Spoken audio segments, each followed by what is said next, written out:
जय हिंद साथियों आयोग ने स्पष्ट कर दिया है कि आरओ का एग्जाम अप्रैल से जून के बीच में होगा।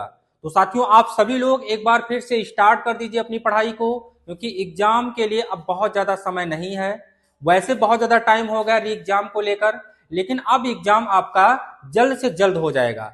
साथियों आरओ के लिए एक बहुत ही अच्छी टॉपिक दिल्ली सल्तनत का आज लेकर आए हुए हैं, जिसमें उन्हीं क्वेश्चनों को रखा गया है जो कहीं ना कहीं प्रीवियस ईयर के पूछे गए हैं। तो चलिए स्टार्ट करते हैं और देखते हैं आज की क्लास। तो फर्स्ट क्वेश्चन है कि गुलाम वंश का संस्थापक कौन था। बहुत अच्छा क्वेश्चन है, और अगर आप पिछले पेपर को उठा के देखेंगे तो कई बार पूछा गया है। तो गुलाम वंश की अगर हम स्थापना की बात करें तो गुलाम वंश का संस्थापक कौन था, तो गुलाम वंश का संस्थापक कौन था, कुतुबुद्दीन ऐबक था। कौन? कुतुबुद्दीन ऐबक है। कुतुबुद्दीन ऐबक ने ही 1206 ईस्वी में गुलाम वंश की स्थापना की थी। ऐबक, और इसका शासन काल कब से कब तक रहा है, तो शासन काल की अगर बात करें हम गुलाम वंश की तो 1206 से 1290 तक इसका शासनकाल रहा है। और कुतुबुद्दीन ऐबक का जो शासनकाल रहा है वो रहा है आपका 1206 से 1210 तक साथियों रहा है। तो अगर हम गुलाम वंश के संस्थापक की बात करें तो कुतुबुद्दीन ऐबक हो जाएगा जो गुलाम वंश का संस्थापक होता है। अगला क्वेश्चन देखते हैं हम, अगले क्वेश्चन की बात करते हैं। तो अगला क्वेश्चन है आपका, अगला क्वेश्चन है कि गुलाम वंश का प्रथम शासक कौन था। अब देखिए गुलाम वंश का संस्थापक कौन था, तो संस्थापक आपका कुतुबुद्दीन ऐबक था। अब प्रथम शासक कौन हो जाएगा, तो प्रथम शासक भी आपका कुतुबुद्दीन ऐबक हो जाएगा, जिसका शासनकाल 1206 से 1210 ईस्वी तक चला था। अगला क्वेश्चन देखते हैं साथियों, अगला क्वेश्चन है आपका कि दिल्ली सल्तनत का कौन सा सुल्तान लाख बख्श के नाम से जाना जाता है। देखिए जो दान देने वाला जो शासक था सल्तनत काल का वो था कुतुबुद्दीन ऐबक। कौन था? कुतुबुद्दीन ऐबक जो है ये दान देने वाला शासक था साथियों, और इसी को लाख बख्श के नाम से जाना जाता है। किसके नाम से? लाख बख्श के नाम से जाना जाता है। किसको? कुतुबुद्दीन ऐबक को। तो यहां पे हो जाएगा कि दिल्ली सल्तनत का कौन सा सुल्तान लाख बख्श के नाम से जाना जाता है, कुतुबुद्दीन ऐबक। अगला क्वेश्चन देखते हैं। तो अगला क्वेश्चन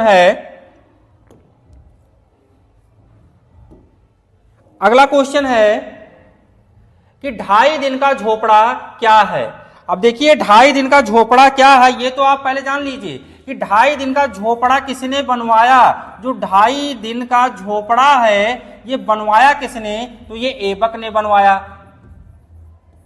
कौन ने बनवाया? ऐबक ने बनाया। तो यहां पे और ये है क्या, तो ये एक प्रकार का मस्जिद है। क्या है? मस्जिद है। तो आप ऑप्शन ये सही हो जाएगा, मस्जिद। जो 2.5 दिन का झोपड़ा, देखिए कुतुबुद्दीन ऐबक अपने शासनकाल में 2.5 दिन का झोपड़ा और कुतुब मीनार का दिल्ली में निर्माण करवाता है। साथियों अगला क्वेश्चन देखते हैं कि अगला क्वेश्चन क्या है। तो अगला क्वेश्चन आपका है कि निम्नलिखित में से किसने प्रसिद्ध कुतुब मीनार के निर्माण में योगदान दिया था। बहुत ही अच्छा क्वेश्चन है, और ये क्वेश्चन कई बार पूछा गया, बहुत ही इंपॉर्टेंट क्वेश्चन है।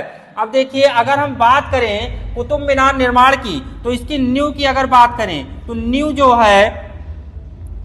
न्यू इसकी जो है वो किसने, न्यू जो है वो ऐबक ने इसका निर्माण करवाया। ऐबक ने शुरुआत करवाया न्यू की। इसके बाद जो है निर्माण कार्य जो पूरा कराया, निर्माण कार्य की अगर बात करें तो इल्तुतमिश। कौन?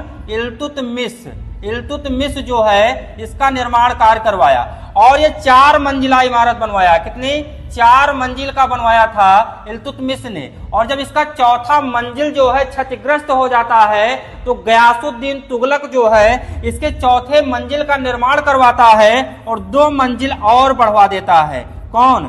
गयासुद्दीन तुगलक। और यही गयासुद्दीन तुगलक ने इसका पुनर्निर्माण करवाया था। कौन? पुनर्निर्माण करवाया तुगलक ने गयासुद्दीन, तो ये 6 मंजिल हो जाता है। अगला क्वेश्चन देखते हैं, तो इसका हो जाएगा क्या, इल्तुतमिश। निर्माण में योगदान दिया तो गयासुद्दीन तुगलक हो जाएगा। कौन? अगर निर्माण में योगदान की बात करेगा तो गयासुद्दीन तुगलक की आप क्वेश्चन में उत्तर देंगे। और अगर पूछ रहा है कि कुतुब मीनार का निर्माण किसने करवाया तो इल्तुतमिश आप टिक करेंगे। और अगर पूछेगा कि नींव किसने डलवाई, नींव किसने बनवाया, तो कुतुबुद्दीन ऐबक। चलिए अगले क्वेश्चन की तरफ बढ़ते हैं। तो अगला क्वेश्चन है कि कुतुबुद्दीन ऐबक की राजधानी क्या थी। कुतुबुद्दीन ऐबक की राजधानी क्या थी। अब देखिए कुतुबुद्दीन ऐबक जो है ये कहां से, ये किसका, ये क्या है, गुलाम। इसका नाम गुलाम वंश क्यों पड़ा, गुलाम वंश। देखिए ये किसका गुलाम है, ये है मोहम्मद गौरी का गुलाम। किसका? मोहम्मद गौरी का गुलाम है। कौन? कुतुबुद्दीन ऐबक मोहम्मद गौरी का गुलाम है। और जब ये मोहम्मद गौरी की डेथ हो जाती है, मृत्यु हो जाती है, तो ये शासक बनता है। और ये शासक बनता है तो ये अपनी राजधानी कहाँ बनाता है, ये अपनी राजधानी लाहौर बनाता है। कहाँ? लाहौर। तो क्या हो जाएगा आपका कि कुतुबुद्दीन ऐबक की राजधानी कहाँ थी, तो लाहौर थी साथियों। कहाँ पे थी? लाहौर कुतुबुद्दीन ऐबक की राजधानी थी। ये मोहम्मद गौरी का गुलाम था। और ऐबक का गुलाम जो आगे देखते हैं कि इल्तुतमिश कुतुबुद्दीन ऐबक का गुलाम था। आगे देखते हैं, अगला क्वेश्चन देखते हैं, बहुत ही अच्छा क्वेश्चन है। आगे देखते हैं कि अगला क्वेश्चन है सुल्तान कुतुबुद्दीन ऐबक की मृत्यु कैसे हुई थी। ये बहुत इंपॉर्टेंट क्वेश्चन है और कई बार पूछा भी गया है। कई बार पूछा गया है कि सुल्तान कुतुबुद्दीन ऐबक की मृत्यु कैसे हुई थी। उनके एक महत्वाकांक्षी कुलीन व्यक्ति ने कपट से छुरा मारकर उनकी हत्या कर दी थी? बिल्कुल नहीं। पंजाब पर अधिकार जमाने के लिए गजनी के शासक तजानुद्दीन यलदौज के साथ हुए युद्ध में उनकी मृत्यु हो गई थी? बिल्कुल नहीं। बुंदेलखंड के किले कालिंजर को घेरा डालते समय उन्हें चोटें लगी जिसके कारण बाद में उनकी मृत्यु हुई? बिल्कुल। और चौगान की क्रीड़ा, ये चौगान वाला जो है, चौगान खेलते समय इस पे घोड़े पे चढ़कर और एक हॉकी जैसे एक डंडा होता था, बॉल को मारा जाता था। आधुनिक में हम चौगान को क्या कहते हैं, यहाँ पे चौगान खेलते समय इनकी मृत्यु हुई थी। चौगान को आधुनिक में हम कहते हैं पोलो। क्या कहते हैं? आता है आधुनिक में। पूछा भी जा सकता है क्वेश्चन कि जो कुतुबुद्दीन ऐबक की मृत्यु चौगान खेलते समय हो गई थी उसको आधुनिक में क्या कहा जाता है, पूछा जा सकता है। बिल्कुल आने वाले समय में आयोग जो है ऐसे बदल बदल के क्वेश्चन, घुमा के क्वेश्चन पूछेगा। तो आधुनिक युग में इसे पोलो के नाम से जाना जाता है, ये भी आप जान लीजिए, पोलो कहा जाता है। तो इसकी मृत्यु जो है 1210 ईस्वी में चौगान खेलते समय हो गई थी। चौगान खेलते समय हो गई थी। आगे देखते हैं साथियों अगला क्वेश्चन। अगले क्वेश्चन की तरफ चलते हैं हम कि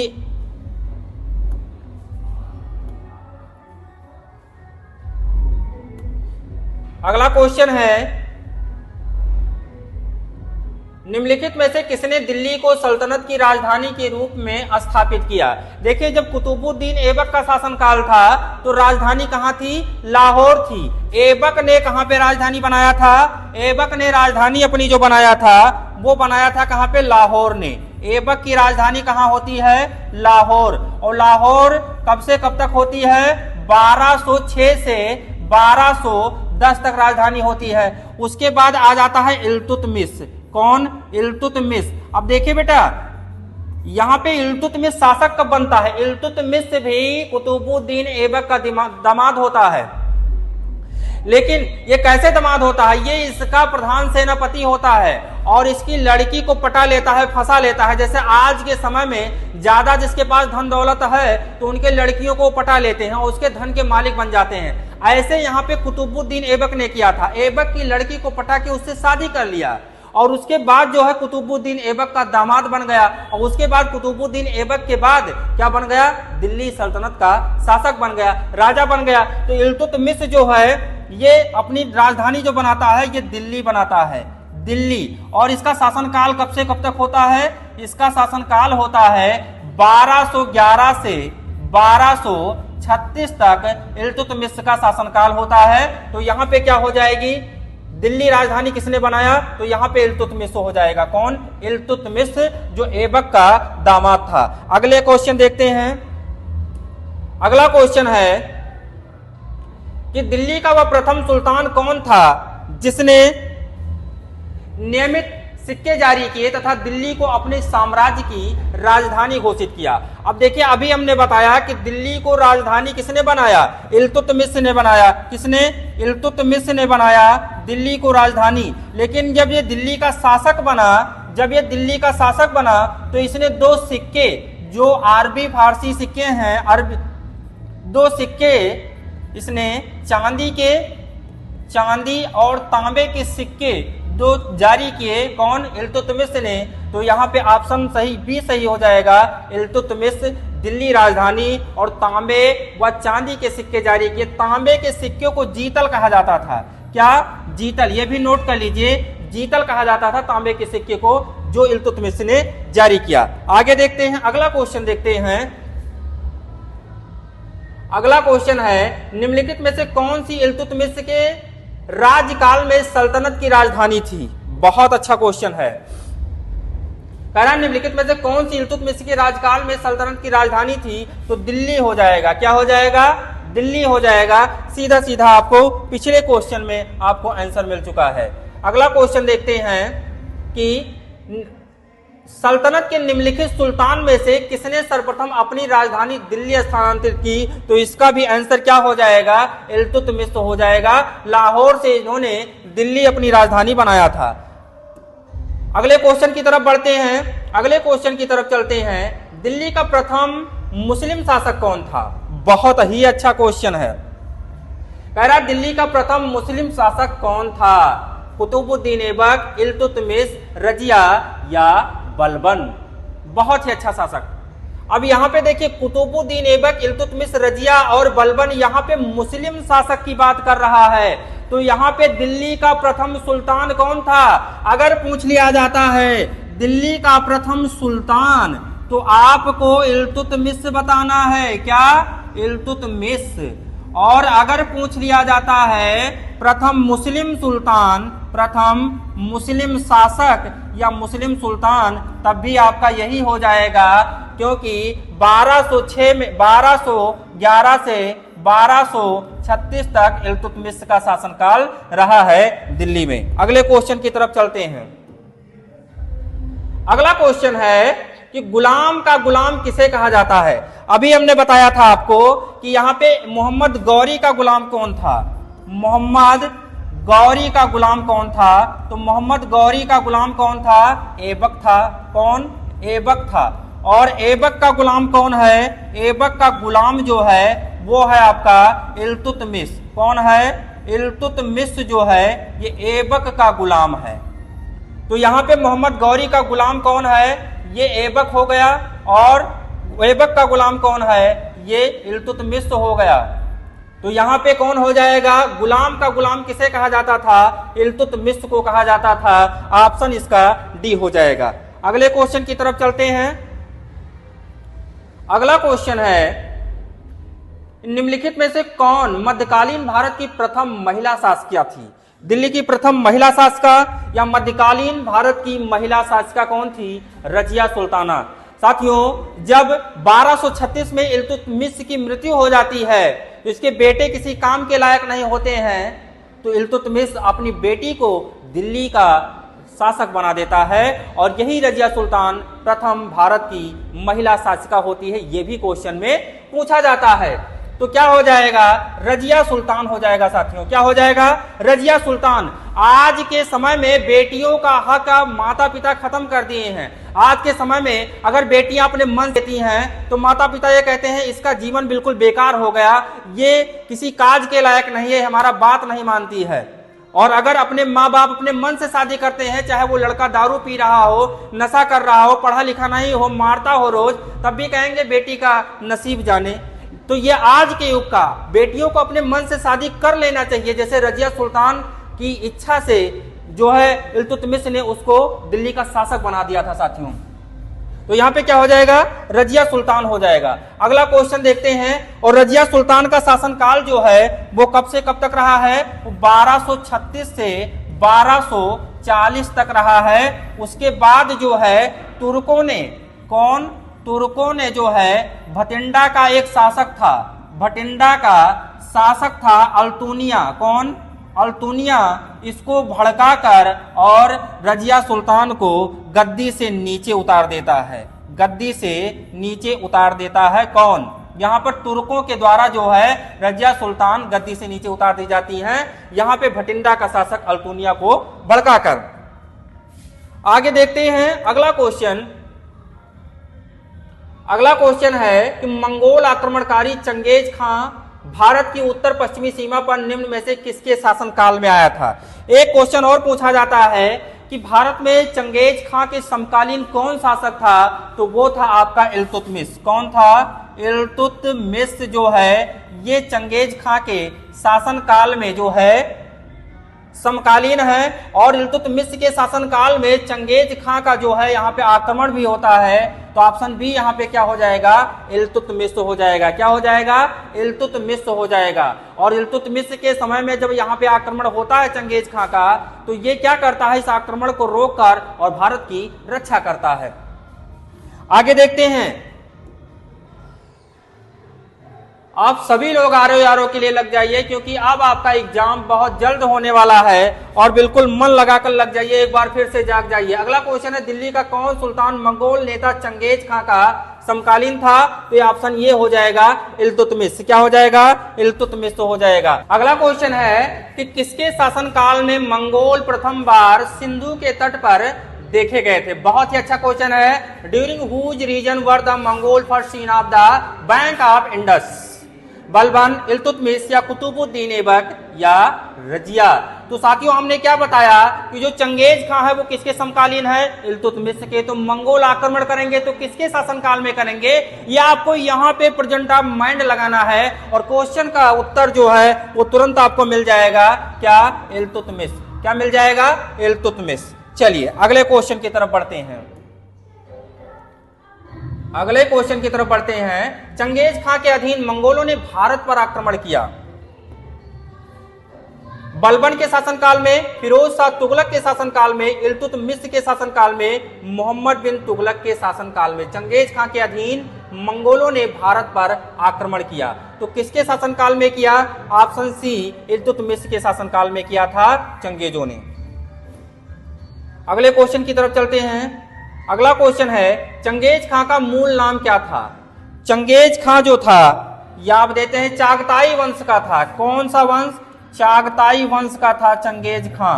इसका वंश नोट कर लीजिए, चागताई वंश का था। उसके बाद इसका नाम क्या था? तो इसका नाम जो है मिलता है एनसीईआरटी में तेमुचिन या तेमुजिन। कौन? तेमुचुन या तेमुजिन, इसका दो नाम मिलता है एनसीईआरटी में। तो चागताई वंश का था तेमुचुन या तेमुजिन, तो ये ऑप्शन सी हो जाएगा। अगले क्वेश्चन की तरफ एनसीईआरटी बताती है। अगले क्वेश्चन की तरफ चलते हैं। अगला क्वेश्चन है कि इल्तुतमिश ने बिहार में अपना प्रथम सूबेदार नियुक्त किया था। साथियों बिहार में आप देखते हैं तो बिहार शरीफ व बाढ़ के क्षेत्रों में इसने जो है क्या किया? अपना अधिकार स्थापित किया। वहां पे अधिकार स्थापित किया और वहां पे मलिक जानी को, किसको? मलिक जानी को बिहार का सूबेदार नियुक्त किया था इल्तुतमिश ने। कब? 1224 में। कब? 1224 में। अगला क्वेश्चन है, अगला क्वेश्चन की तरफ चलते हैं साथियों। अगला क्वेश्चन है कि रजिया बेगम को सत्ताच्युत करने में किसका हाथ था। अभी हमने बताया था रजिया का शासनकाल कब से कब तक चला है, तो चला है 1200 किससे? 1236 से 1240 तक। केवल ये 4 साल शासन की थी और उससे जनता खुश थी, लेकिन लोग परेशान हो गए थे, दलाल परेशान हो गए थे, इसके शासनकाल में अधिकारी परेशान हो गए थे। और साथियों यही चीज तुर्कों को नहीं पचता है और तुर्क लोग क्या करते हैं, एक गवर्नर होता है, कहां? भटिंडा का। कहां का? भटिंडा का गवर्नर होता है अल्तुनिया। नाम इसका नोट कर लीजिए, भटिंडा का शासक अल्तुनिया।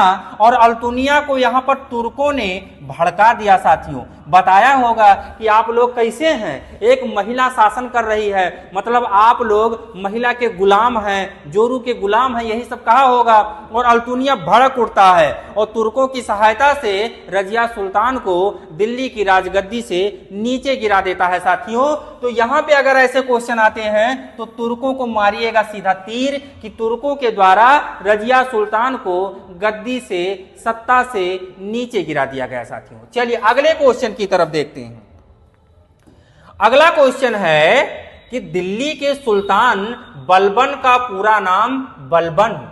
वाह वाह वाह, बहुत अच्छा क्वेश्चन है। अब बलबन की बात आ गई भैया। बलबन का अगर हम शासनकाल देखते हैं, बलबन कौन, बलबन का तो नाम सुना होगा। इसका शासनकाल है 1266 से 1286, 1266 से 1286 इसका शासनकाल रहा है दिल्ली सल्तनत में। और ये भी गुलाम वंश का शासक था। किसका? गुलाम वंश का ही शासक है, अभी गुलाम वंश ही चल रहा है। और इसका पूरा नाम क्या था? जलालुद्दीन। क्या? जलालुद्दीन बलबन नाम है इसका, जलालुद्दीन बलबन इसका पूरा नाम है। बलबन, क्या नाम है?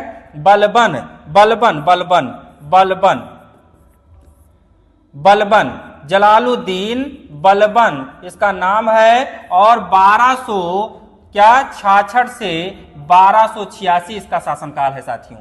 चलिए अगला क्वेश्चन देखते हैं। और यही बलबन है जो दो प्रथा लागू किया था। वो दो प्रथा कौन था? ये है सिजदा, क्या नाम है इसका? सिजदा व पैबोस। सिजदा व पैबोस प्रथा को लागू करने वाला शासक कौन था? तो वो आपका बलबन ही है। क्वेश्चन पूछा जाता है कि सिजदा और पैबोस प्रथा लागू करने वाला शासक कौन था? बलबन था। बलबन का पूरा नाम जलालुद्दीन बलबन था। अगले क्वेश्चन की तरफ चलते हैं। बहुत ही अच्छा क्वेश्चन हुए हो और दोबारा स्टार्ट कर दीजिए अपनी पढ़ाई को। दिल्ली के किस सुल्तान के विषय में कहा गया है कि उसने रक्त और लौह की नीति अपनाई थी? रक्त और लौह की नीति। अब देखिए यहां पे क्या पूछ रहा है? लौह नीति। अगर हम लौह नीति की बात करेंगे, आयरन पॉलिसी की, तो नाम आता है बलबन का। क्या? बलबन का। भैया क्या कहते हैं? लोहा जैसे ही 100 सेंटीग्रेड पे आता है बलबला जाता है, पिघल जाता है। और ऐसे बलबला वाले बलबन ने लौह नीति लागू किया था। कौन? लौह नीति अपनाया था। और रक्त नीति, जब यहाँ पे लोहा पिघल जाता है तो ये रक्त जैसा हो जाता है, लाल लाल हो जाता है, बिल्कुल आपका रेड कलर का हो जाता है। और ये भी आपका लौह नीति या रक्त नीति बलबन ने ही लागू किया था। जलालुद्दीन बलबन, नोट कर लीजिए। अगले क्वेश्चन की तरफ आगे चलिए। अगला क्वेश्चन है, कह रहा है किस दिल्ली सुल्तान ने रक्त एवं लौह की नीति अपनाई थी? तो आपका फिर वही क्वेश्चन है, कौन? जलालुद्दीन बलबन। अगले क्वेश्चन की तरफ चलते हैं। अगला क्वेश्चन है कि नीचे दिए गए वक्तव्य को नीचे दिए गए वक्तव्य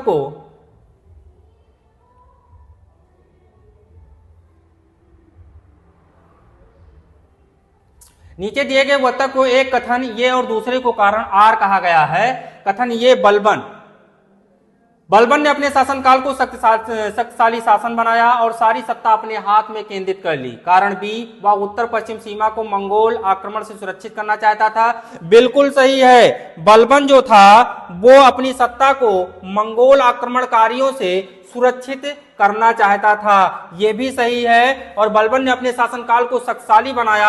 आप देख रहे हैं कि आयरन पॉलिसी और रक्त पॉलिसी को लागू करने वाला शासक कौन था? बलबन ही था। तो यहां पे अगर देखें तो आपका ये और बी दोनों सही है। कौन? ये और बी दोनों सही है। तो यहां पे ऑप्शन कौन हो जाएगा? ए और बी। कहां पे है? ए और बी।